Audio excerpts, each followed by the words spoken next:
আজ 22শে ফেব্রুয়ারি।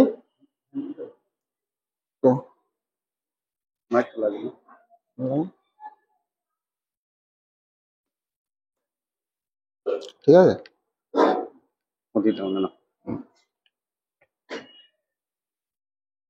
শুরু করে দেন। আজ 22শে ফেব্রুয়ারি 2025 সাল। ইন্ডিয়া কোরআন রিসার্চ ফাউন্ডেশনের পক্ষ থেকে যে মহাসম্মেলনের ডাক দেওয়া হয়েছিল, আজ তার প্রথম দিন। আমাদের এই সম্মেলন 2 দিন ধরে চলবে।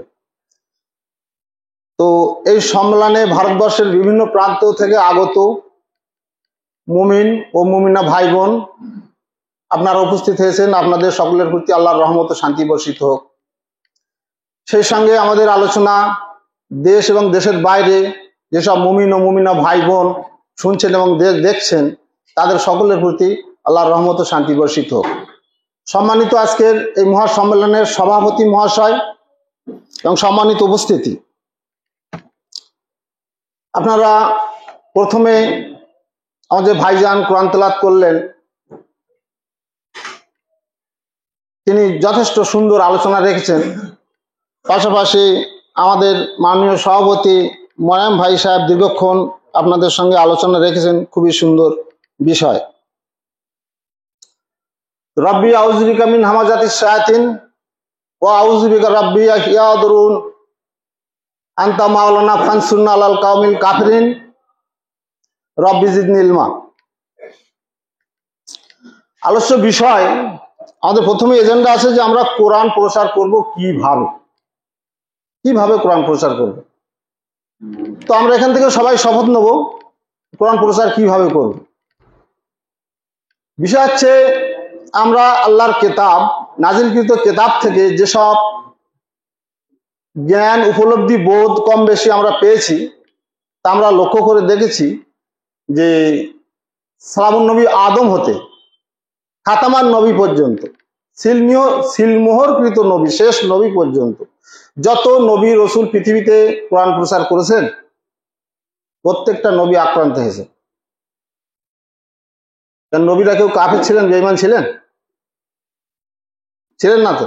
তারা পুত পবিত্র, আল্লাহর মনোনীত, সম্মানিত। সেই সব নবী রসুলরা তাদের কওমের কাছে গিয়ে, তাদের জনপদের মানুষদের কাছে গিয়ে বার্তা নিয়ে গিয়েছিলেন। কি? আল্লাহর নাজিলকৃত কেতাবের বার্তা নিয়ে গিয়েছিলেন।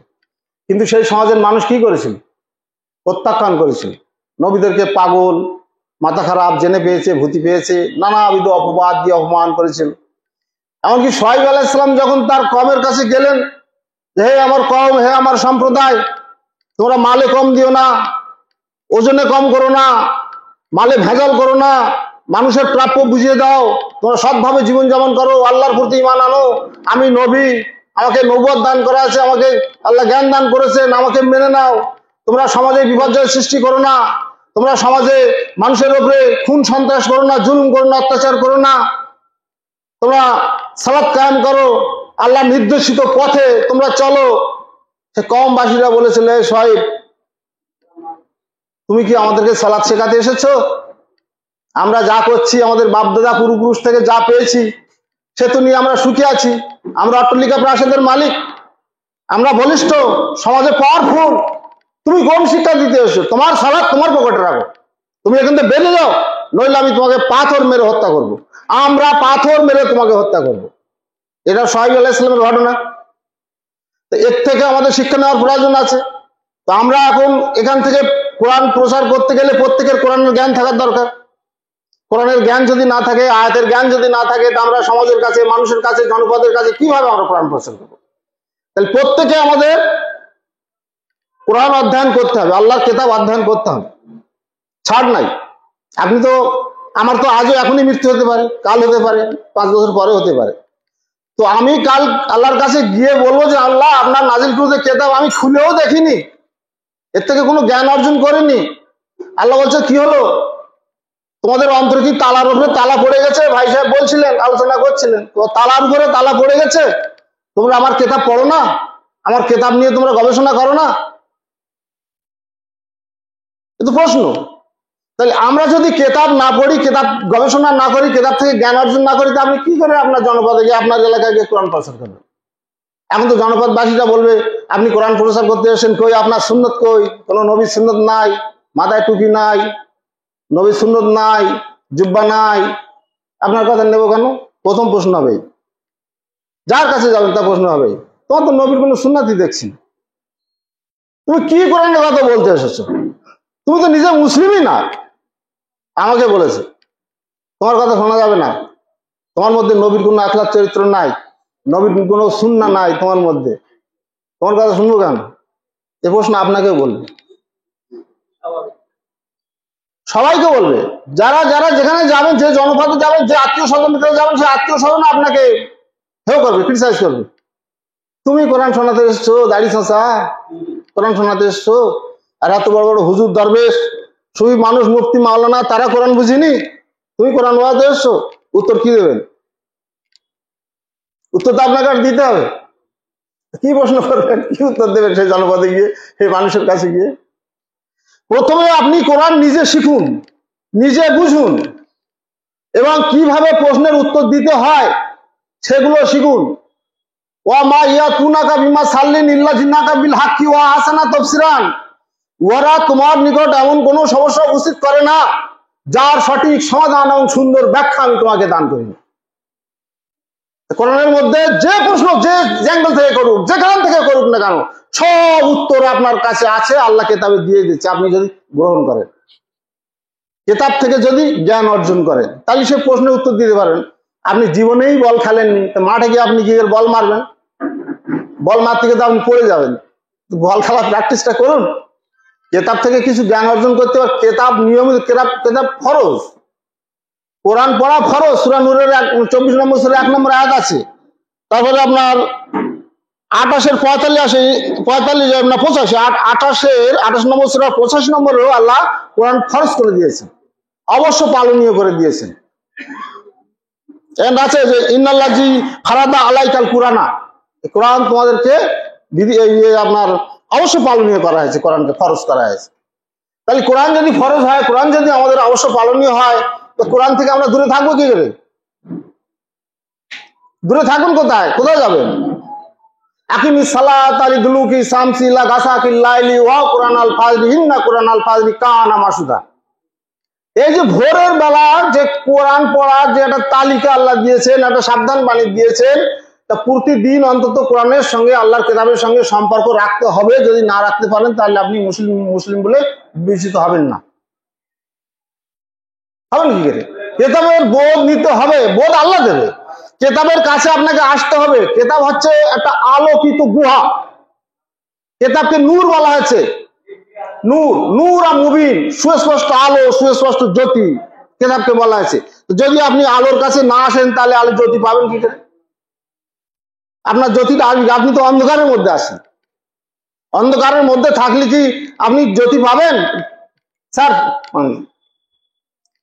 তো বিষয় হচ্ছে প্রথমে কোরআন প্রতিষ্ঠা করতে হবে নিজের জীবনে, বাস্তবায়ন করতে হবে নিজের জীবনে। পরীক্ষা অনেক অনেক পরীক্ষা। তারপরে কোরআন বাস্তবায়িত করার জন্য আপনার স্ত্রীর কাছে তাগিদ দিবেন, আপনার স্ত্রীর কাছে। তারপরে তাগিদ দিবেন আপনার সন্তান, যদি সেই সন্তান বিবাহিত হয়, তার স্ত্রী অর্থাৎ আপনার বৌমা, আরো অন্যান্য সদস্য, যদি পিতা, ভাই, ভাবি বা পরিবারের আর সকলে যারা যারা আছে, প্রত্যেককে কোরআনের কথা বলতে হবে। কে নিল, কে প্রত্যাখ্যান করলো বিষয় আপনার না। নবীকে আল্লাহ কথাই বলেছেন, হে নবী তুমি জনপদে যাও, তুমি আমার কোরআন তেলাওয়াত করে করে শোনাও। কে মানলো, কে মুখ ঘুরে নিল, সে ফয়সালার দায়িত্ব আমার। কোরআনের আয়াত। কোরআনের বার্তা নিয়ে আমাদের মানুষের কাছে যেতে হবে, দায়িত্ব। নবী রাসূলদের যেরকম দায়িত্ব ছিল, যদি আমরা সেই কাজটা করতে যাই তাহলে দায়িত্ব মাথায় নিতে হবে। এই কোরআন প্রচার করতে যে গুলি করে মারার হুমকি দেওয়া হয়েছে, এই কোরআন প্রচার করতে গিয়ে জানমালের ক্ষয়ক্ষতি হয়েছে, ঘরের কাঁচ দরজা ভাঙচুর হয়েছে, তো আমরা কোরআন ছেড়ে পালাইনি, যুদ্ধের ময়দান ছেড়ে এখন আমরা পালাইনি। গুলি করে মারার নির্দেশ, পথে ঘাটে যেখানে পাবে পালে গুলি গুলি করে মেরে দেওয়া হবে, এমন হুমকি দেওয়া হয়েছে। অনেকে জানে ঘটনা, অনেকে জানে, অনেকে জানেন না। আমরা পিছপা হয়নি, যে আল্লাহর কেতাব আমাদের সঙ্গে আছে, আমরা বুকে ধরে নিয়ে আমাদের সংগ্রামের পথ আমরা সুদৃঢ় করছি, গন্তব্যস্থল পর্যন্ত যাব, তাতে আমাদের প্রাণ যায় যাক, কোনো ভয় নেই, কোনো দুঃখ নেই। তো আল্লাহ যখন বলছেন ওয়া মা মিন গায়বাতিন ফিস সামাই ওয়াল আরদি ইল্লা ফি কিতাবিম মুবিন, আকাশ মণ্ডলীতে এবং পৃথিবীতে এমন কোনো গোপন রহস্য নাই যে বিষয়টা সুস্পষ্ট কেতাবে নেই। এমন কোনো গোপন রহস্য নাই যা সুস্পষ্ট কেতাবে নাই। ঘোষণাটা তো আল্লাহ। সালামুন নবীদেই এত পাঠ করে মানুষকে শুনেছেন, একবার যেমন আমরাও পাঠ করে শোনাচ্ছি, শুনছি, আপনারা শুনছেন। তাহলে সমস্ত গোপন রহস্য আকাশমণ্ডলের পৃথিবীতে যত গোপন রহস্য সব সুস্পষ্ট কেতাবের মধ্যে আছে। এখন এই কথাটা বলতে গিয়ে আমার অনেক শিক্ষিত ভাইরা তারা প্রশ্ন করছে যে তুমি তো এইসব কথা বলো, কিন্তু হাফেজ আলেম ওলামারা তো এরকম ধরনের কথা বলে না, তা তুমি তো দেখাও কোরআনে সব গোপন রহস্য রয়েছে, যেখানে কোরআনে যদি সুস্পষ্ট মুবিন সুস্পষ্ট কেতাব হয়, তারা শিক্ষিত ডাক্তার এবং বিএ পাস, বলছে কোরআন থেকে আলু পটল বের করে দেখাও তো, কোথায় টক বেগুন আছে দেখাও, কোথায় মূলো বাঁধাকপি আছে দেখাও।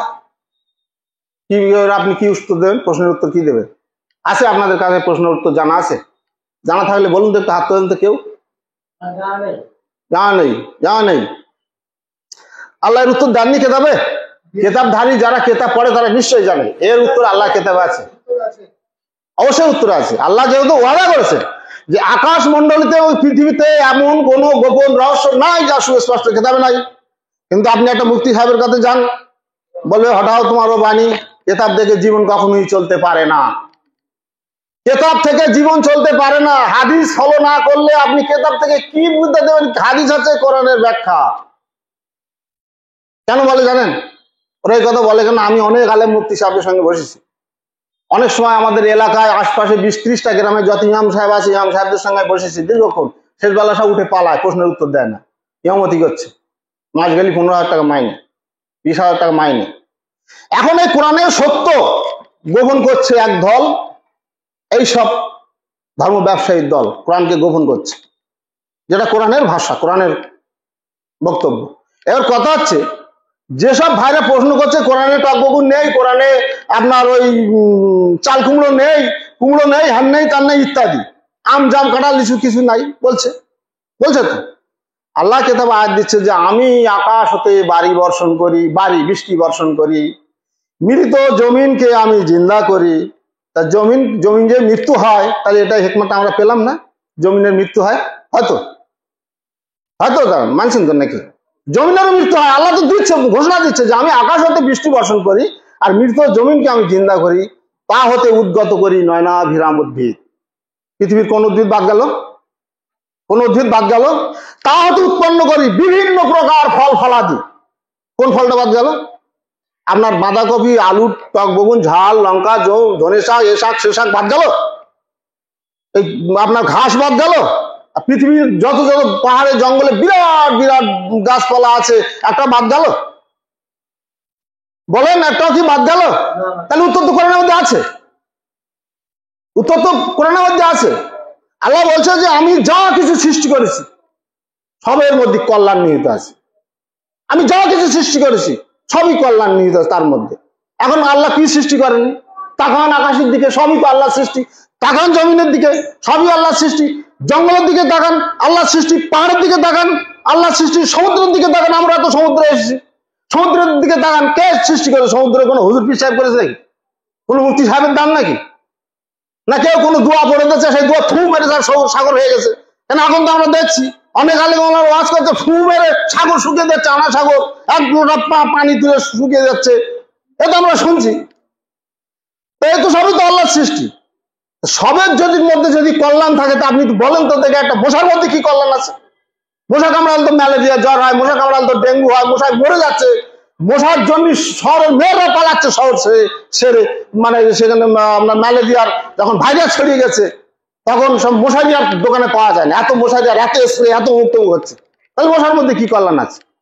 স্যার আপনার বলেন তো, মশার মধ্যে কি কল্যাণ আছে? কেউ নিশ্চয়ই কল্যাণ আছে, আল্লাহ তো বলেছে। একটা কেঁচোর মধ্যে কল্যাণ আছে, একটা কেউটে সাপের মধ্যে কল্যাণ আছে, বাঘ সিংহ হরিণের মধ্যে কল্যাণ আছে, আল্লাহ যা কিছু সৃষ্টি করেছে, একটা দুবলো ঘাসের ভিতরে কল্যাণ আছে, নিম পাতার মধ্যে কল্যাণ আছে, একটা আম পাতার মধ্যেও কল্যাণ আছে, একটা মুরগির পায়খানার মধ্যেও কল্যাণ আছে, মানুষ যে প্রস্রাব পায়খানা করে তার মধ্যেও কল্যাণ আছে। যদি কেউ অস্বীকার করতে সে কাফের, যদি কেউ অস্বীকার করে অবশ্যই সে কাফের। যেহেতু আল্লাহ বলছে যে আমি যা কিছু সৃষ্টি করেছি প্রত্যেকটা সৃষ্টির মধ্যে কল্যাণ আছে, তাহলে একটা মশা কামড়ালে তো আমরা জানি মশার জন্য কত হসপিটালে কত মানুষ মারা যাচ্ছে, আপনার কত মানুষ বিভিন্ন আক্রান্ত হচ্ছে, রোগ ছড়াচ্ছে, ভাইরাস ছড়াচ্ছে, তার জন্য পৌরসভা কত রকম স্প্রে কত রকম পাউডার ছড়াচ্ছে, কিন্তু মশার মধ্যে কি কল্যাণ আছে? এটা তো ভাববার বিষয়, এটা তো ভাববার বিষয়, এটা গবেষণা। আল্লাহ বলছে যখন আমার সমস্ত সৃষ্টির মধ্যে কল্যাণ আছে, তাহলে সমস্ত বিষয় নিয়ে আপনাকে গবেষণা করতে হবে। একটা শুকরের গুঁড়ো নিয়ে আপনাকে, শুকরের বিষটা, শুকরের পায়খানাকে নিয়ে আপনাকে ওর মধ্যে কল্যাণ বার করতে হবে। আর না তো আপনার ব্রেন অকেজ, আপনি ব্রেন নিয়ে তাকাব্বুর করেন না, গবেষণা করেন না, ভাবনা চিন্তা করেন না। আপনার এই ব্রেন মানে জড় পদার্থের মধ্যে পড়ে আছে। সব কিছুর মধ্যে যদি কল্যাণ থাকে আল্লাহর ঘোষণা, তাহলে সমস্ত বিষয় নিয়ে আপনাকে ভাবতে হবে যে একটা কেঁচোর মধ্যে, কেন্নর মধ্যে, একটা টিকটিকের মধ্যে, আরো ক্ষুদ্র ক্ষুদ্র প্রাণীর মধ্যে কি কি কল্যাণ আছে। বড় বড় বাদ দিচ্ছি, 3 মাস আপনার ওই হাতি ফাতি সব বাদ দিচ্ছি, ঘোড়া বাদ দিচ্ছি, এই ছোট একটা মশাকে নিয়ে হোক ওর মধ্যে কি কল্যাণ আছে।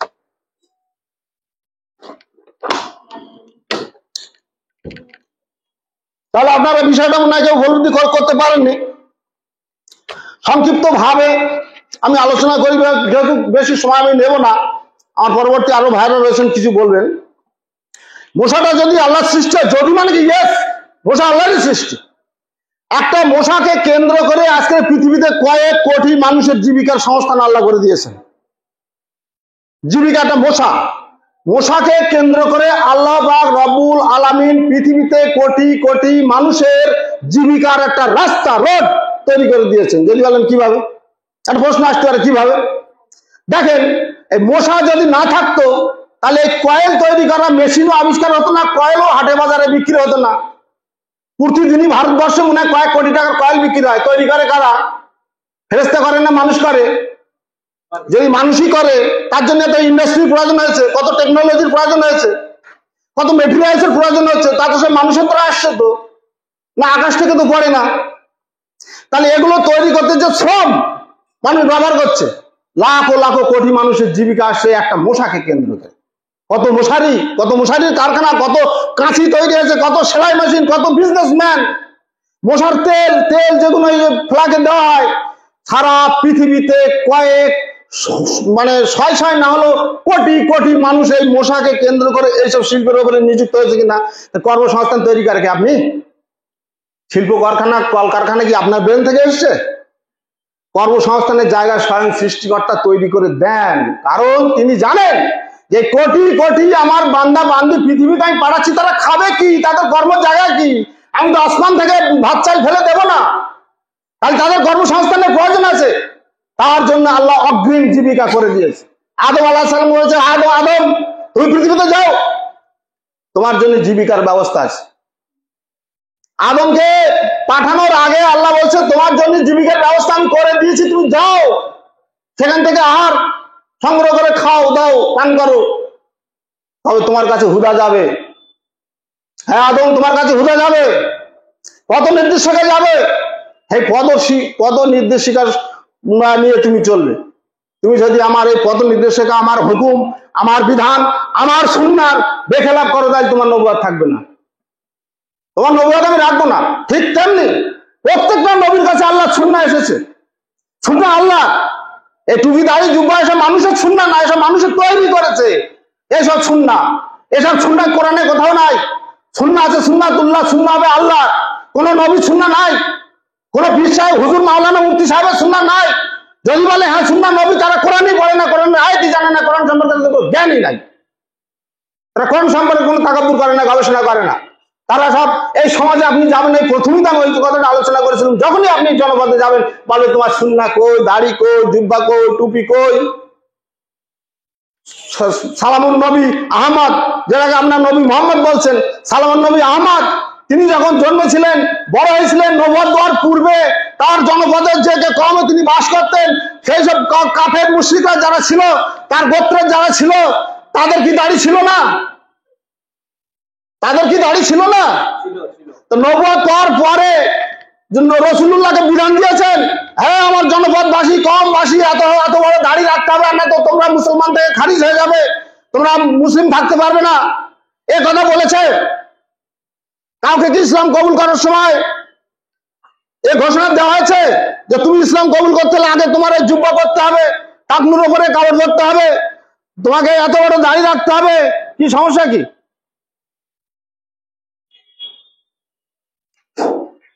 এই ঘোষণা তো কোনো নবী রাসূল কোন জনপদে দেয়নি। নবী রাসূলরা জনপদে গিয়ে এই বার্তা দিয়েছে, এই ঘোষণা দিয়েছে যে তোমরা আল্লাহতে ঈমান আনো। কি সমস্যা হচ্ছে মাইকের? আপনারা শুনতে পাচ্ছেন? কি সমস্যা? মানে জনপদে গিয়ে বলেছেন যে তোমরা আল্লাহতে ঈমান আনো, সৃষ্টিকর্তার প্রতি ঈমান আনো। যত নবী রাসূলকে আমি দুনিয়ায় পাঠিয়েছি, প্রত্যেকটা নবী রাসূলের প্রতি ঈমান আনো, বিশ্বাস স্থাপন করো। এটা কোনো গুজব গল্প নয়, কেন শয়তানের কেচ্ছা কাহিনী নয়, এটা কিতাবের আয়াত, কোরআনের আয়াত। প্রত্যেকটা নবী রাসূল প্রত্যেক জনপদকে একটাই বলেছে যে আল্লাহর প্রতি ঈমান আনো, মালাইকা ফেরেশতার প্রতি ঈমান আনো, নবী রাসূলদের প্রতি ঈমান আনো, তাদের নাযিলকৃত কিতাব সমূহের প্রতি ঈমান আনো এবং উত্থিত দিবসের প্রতি ঈমান আনো, যে আমাদের মউত হবে আর আল্লাহ আমাদেরকে তুলবেন, বিচার দিবসে তুলবেন। এটা তো আল্লাহর ঘোষণা, এটা তো আল্লাহর ঘোষণা। তাহলে আমাদেরকে যে মাটির থেকে আল্লাহ তুলবেন, পচা খসা লাশ, হাড় হাড্ডিও পাওয়া যাবে না। 1 লাখ বছর আগে যারা মৃত্যুবরণ করেছে, 50,000 বছর পরে যারা আগে যারা মৃত্যুবরণ করেছে, তাদের হাড়াহাড্ডি পাওয়া যাবে? যাবে কি? যাবে না। তাহলে আল্লাহ বলছে এই পুনরুত্থান দিবস, মাটির তলা থেকে আবার সেই মানুষটাকে জীবদ্দশায় তোলা আমার কাছে অতি সহজ কাজ, অতি সহজ কাজ, আমার কাছে কঠিন না। আমার কাছে কঠিন ছিল এই আসমান সমূহ এটা তৈরি করা, কঠিন কাজ আল্লাহ স্বীকার করেছে। এটা একটু কষ্টকর, কিন্তু এটা অতি সহজ, অতি সহজ একটা মানুষকে তোলা। আল্লাহ বলছে আমার আঙুলের অগ্রভাগ আমি যেভাবে ছিল আমার আঙুলের অগ্রভাগ এইভাবেই আল্লাহ তুলবেন। এইটা দিলেন কেন? আঙুলের অগ্রভাগ, এর মধ্যে কারুকার্য আছে। এই যে উপরের অংশগুলো, এর মধ্যে বিশাল কারুকার্য আছে। আমার টিভির সঙ্গে ইংল্যান্ডের কোন লোকের টিভির আঙুল ভাসবে না। আমার এই আঙ্গুলের ছাপের সঙ্গে এখানে যত মানুষ আছেন তারও ভাসবে।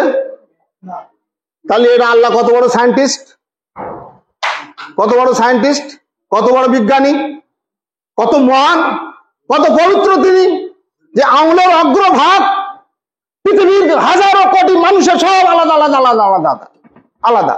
দেখেন একদম প্রত্যেকের সুরাত দেখেন, কারো সুরাতের সঙ্গে কারো সুরাতের মিল আছে, চেহারার মিল আছে, কালারের মিল আছে, কণ্ঠস্বরের মিল আছে, আছে নাই তো? তাহলে এই যে সুরাত, এখন বর্তমান বিশ্বে গবেষকরা বলছে 800 কোটি বা 850 কোটি মানুষ আছে। এই 850 কোটি মানুষ নর নারী নির্বিশেষে প্রত্যেকের চেহারা, প্রত্যেকের কণ্ঠস্বর, প্রত্যেকের স্টাইল, প্রত্যেকের ভাবভঙ্গি, প্রত্যেকের মনোভাব, প্রত্যেকের নার্ভস, প্রত্যেকের ব্লাডের ব্যাপার গুলো সব কিন্তু আলাদা আলাদা আলাদা। এটা ভাবলে তো মানুষ এমনি পাগল হয়ে যায়। এই বিষয়টা নিয়ে গবেষণা করলে তো মানুষ এমনি পাগল হয়ে যায়। এইলে ভাবে না, উদ্ভ্রান্তের ন্যায় ঘুরে বেড়াচ্ছে মানুষ, উদ্ভ্রান্তের ন্যায় ঘুরে বেড়াচ্ছে।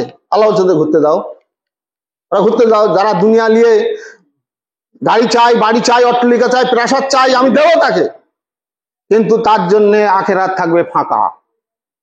আজ দেখেন গাড়ি বাড়ি অট্টালিকা প্রাসাদের মনে ঘুরছে, দেখেন একদল মানুষ ধর্ম ব্যবসায়ী, সে আমি হই, আমার বাবা হোক, আমার কাকা হোক, আমার ভাই হোক, তারা এই ধর্মের নামে কাঁড়ি কাঁড়ি টাকা উপার্জন করছে, যা কোরআনে নিষেধ করা হয়েছে।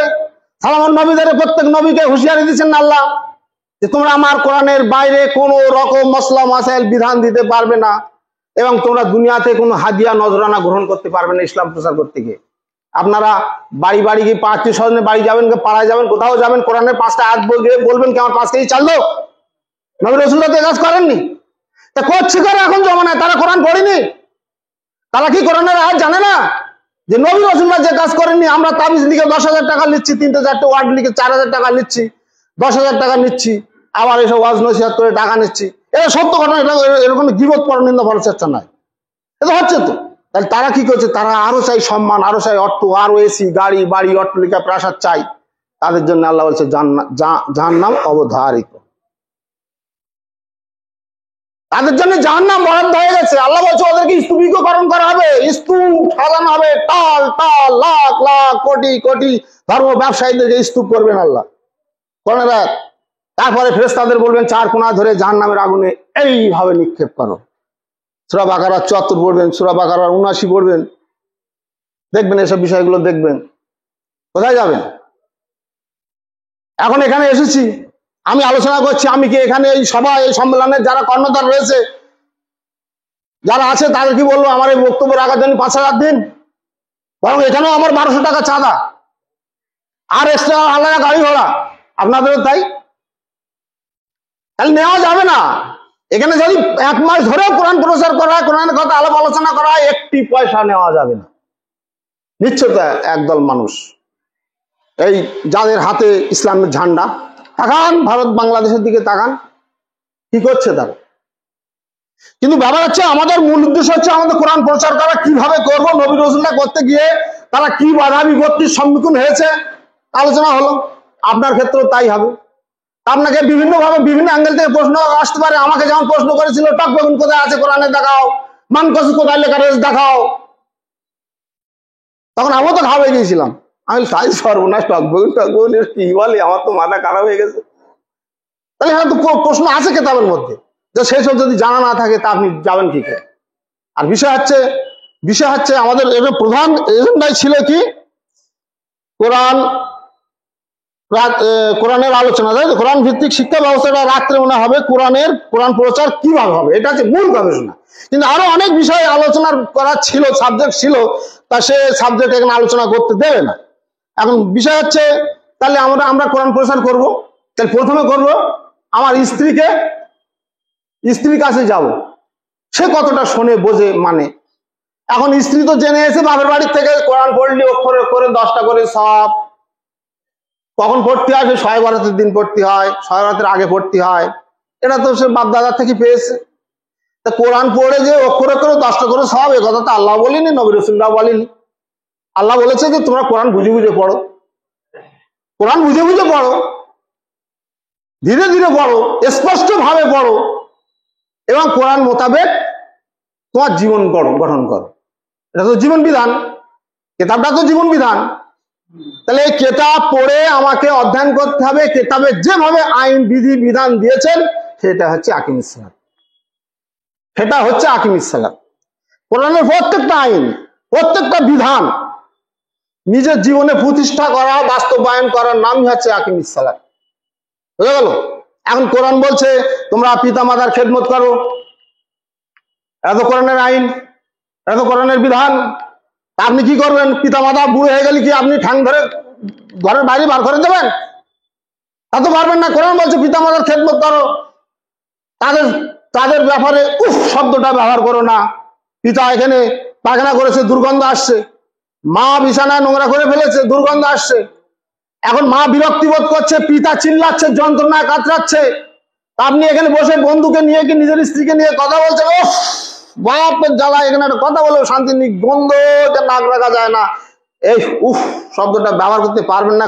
করেছেন যদি, তাহলে আপনি ছটকে গেলেন কোরআন থেকে, 1000 মাইল দূরে ছটকে গেলেন। কি করতে হবে? ওই পিতা মাতাকে খেদমত করতে হবে কোরআনের বিধান অনুযায়ী। ওই পিতা যখন আপনাকে শিশু অবস্থায় লালন পালন করেছিল, যখন আপনি শিশু ছিলেন, 6 মাসের বাচ্চা ছিলেন, 3 মাসের বাচ্চা ছিলেন, মায়ের গর্ভে মাঘ মাসে পৌষ মাসে প্রচন্ড শীতে পায়খানা করেছেন, পেচ্ছাপ করে দিয়েছেন, মায়ের ছায়া ভিজিয়ে দিয়েছেন, কাপড় ভিজিয়ে দিয়েছেন, কিন্তু আপনাকে কষ্ট পেতে দেয়নি যে আমার বাচ্চা ঠান্ডা ভাবে তার পরিষ্কার দিয়ে, বুকের গরম দিয়ে, বুকের উত্তাপ দিয়ে আপনাকে মানুষ করেছে। সেটা ফিরে দিন, সেটা আল্লাহ ফিরে দিতে বলছে। ওই বাচ্চার যে প্রেম, যে ভালোবাসা উজাড় করে দিয়েছিল, সেই ভালোবাসা প্রেম উজাড় করে তোমার বাপ মাকে ফিরে দাও। এরাই হচ্ছে আল্লাহর হুকুম, এরাই হচ্ছে আল্লাহর নির্দেশ। কোথায় যাবেন? পালানোর কোনো জায়গা নাই। দান করবেন, দান করে স্বর্গে যাবেন, অত সস্তা না। দান কে করে? কি আছে আপনার সম্পদ? দান করবেন, কি আছে আপনার? আপনার চক্ষু দান করেছে কে? এই যে দেখছেন, এই যে আমি আলোচনা করছি, কথা বলছি, এই ভয়েস, এই কণ্ঠস্বর কে দান করেছে? না আমার বিশ্বাস দান করেছে? বলেন। যদি আল্লাহ যদি আমার কণ্ঠস্বর দান করে থাকে, আমার দৃশ্য শক্তি দান করে থাকে, আমি দাঁত দিয়ে চিবিয়ে খাচ্ছি, জিভে স্বাদ আস্বাদ গ্রহণ করছি, দান কার? অক্সিজেন টানছেন কার? আমি আল্লাহর। এই যে সূর্যের কিরণ, এই যে তাম পৃথিবী থেকে যে অক্সিজেনের সমস্ত প্রাণী কুল বেঁচে আছে, আল্লাহ যদি 5 মিনিট অক্সিজেন বন্ধ করে দেয়, কে বাঁচবে? আপনি বাঁচবেন? 2 মিনিট বন্ধ করে দিলে, অক্সিজেন শূন্য করে দিলে আপনি এখানে শেষ। তাই দান তো আল্লাহর, যা কিছু দান তো আল্লাহর। আপনি খাচ্ছেন, আপনার পেটে পচন হচ্ছে, যে এনজাইম পাওয়ার কে দিয়েছে? এনজাইম পাওয়ারটা যদি আপনাকে আল্লাহ তুলে নেয় ক্ষণিকের জন্য, একটা সপ্তাহের জন্য না, তো আপনি ডায়রিয়া হয়ে মারা যাবেন। কোনো স্যালাইন কাজে লাগবে না। কোনো স্যালাইন, যে স্যালাইনটা ঢোকাবে তার তো এনজাইমের দরকার। এনজাইম পাওয়ারটা যদি আল্লাহ তুলে নেয়, স্যালাইন আপনি লাখ লাখ বোতল স্যালাইন শরীরে ঢুকে দেবেন, আপনার কোনো কাজে আসবে না। তাহলে দান তো করে আল্লাহ, সবকিছু তো আল্লাহর দান। সব প্রাণী বলছে দাও দাও আল্লাহ, দাও দাও দাও দাও। আল্লাহর কাছে চাইছে।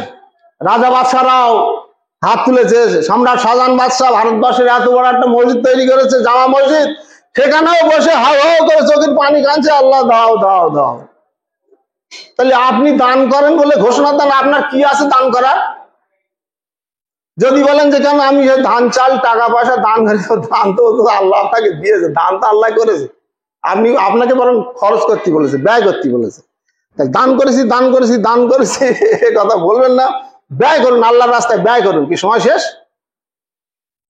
তার আমার যতটুকু সময় দেওয়া হয়েছিল, দুঃখিত সময় না পাওয়ার কারণে আমার আরো অনেক অনেক আলোচনা ছিল। তো আমি আলোচনা এখানে শেষ করছি, যেহেতু সময় সংক্ষেপ।